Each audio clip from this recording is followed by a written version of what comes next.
Hello everyone, my name is Gitanjali Singh and currently interning at Lexis and Company, and the topic for today's video is strict liability and absolute liability.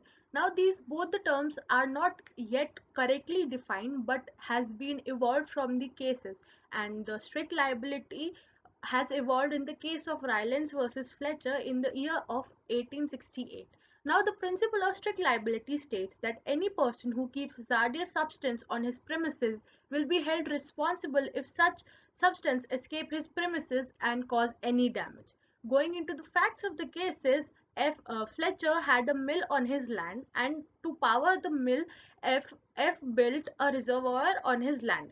Now, due to some incident, the water from his reservoir flooded the coal mines owned by Rylance. His lands were demolished by the water which has been leaked from Fletcher's reservoir. Now, subsequently, R filed a suit against F.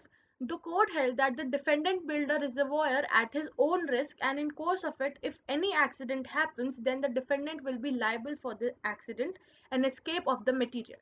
Now, going by the principle of this land in this case, it can be said that if a person brings on his lands and keeps some dangerous thing, and such a thing is likely to cause some damage to another person, if it escapes, then such person will be answerable for the damaged goods. Now, the person whose property such substance escaped will held accountable even when he hasn't been negligent in keeping the substance in his premises. Now, there are some essentials of strict liability, and number one is dangerous substances.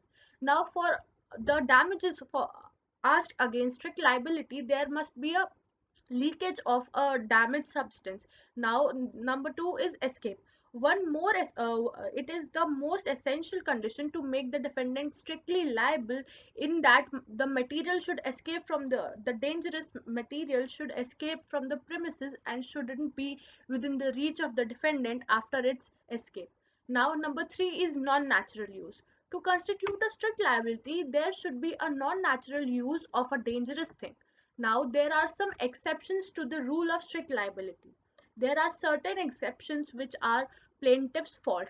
Now, if the plaintiff is at fault and any damages is caused, the defendant wouldn't be held liable as the plaintiff himself met the dangerous thing. Now, number two is that inevitable thing, that is act of God. The phrase act of God can be defined as an event which is beyond the control of human agency and can't be controlled because it is inevitable. Number third is act of third party. Now, this rule does not apply when the damage is caused due to the act of any third party which is not related to defendant or plaintiff. Now, as strict liability is evolved and derived from a case of Ryland versus Fletcher, absolute liability also is being evolved from a case. Now, the rule of absolute liability in simple words can be defined as the rule of strict liability minus the exceptions. Now, the Honorable Supreme Court of India, while dealing the famous case Oleum gas leak of Delhi in 1986, found strict liability woefully inadequate to protect citizens' rights in an industrialized economy like India, and replaced it with the absolute liability principle. The Supreme Court, while deciding oleum gas leak case of Delhi in 1986, found strict liability woefully inadequate to protect and in like place. Now, in the case of oleum gas, this judgment came in 1986, where oleum gas was leaked from a fertilizer plant of Shriram Food and Fertilizer Limited complex at Delhi, causing damages to several people.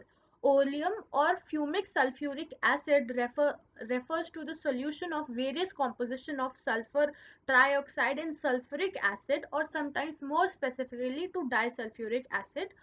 Now, this caused huge damages to several people, and while neglecting the strict liability, the Supreme Court ordered a new liability, that is absolute liability.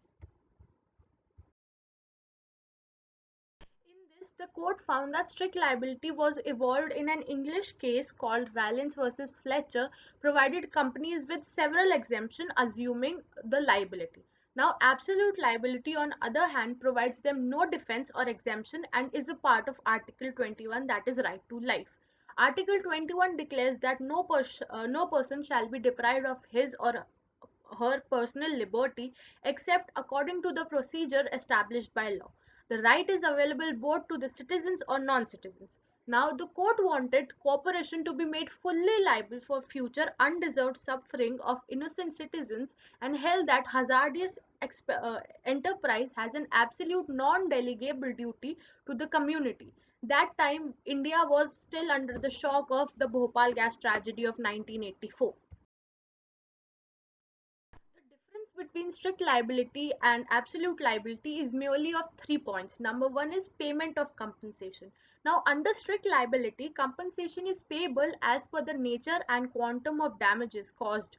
But in the case of absolute liability, damage to be paid are exemplary in nature and depend upon the magnitude and financial capability of the enterprise. Number one is the element of escape.